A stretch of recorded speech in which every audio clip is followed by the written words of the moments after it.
Onyo terkesan cuek Ruben dijodohkan dengan Desi, tapi marah saat Sarwendah dijodohkan dengan Ba William. Betran Peto enggan ambil pusing soal warganet yang menjodohkan ayah angkatnya, Ruben Onsu, dengan Desi Ratnasari. Penyanyi yang akrab disapa Onyo ini mengaku saat ini tengah sibuk dengan pendidikan. Sekarang aku lagi fokus kuliah, besok Jumat aku ada ujian jadi nggak kepikiran yang gitu-gitulah.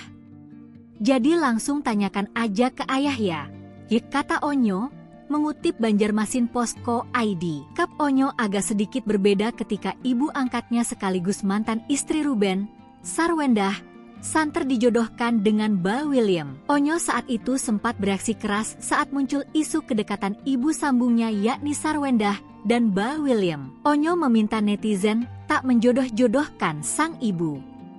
Ia menegaskan, kedekatan Sarwendah dan Ba William cuma sebatas pekerjaan.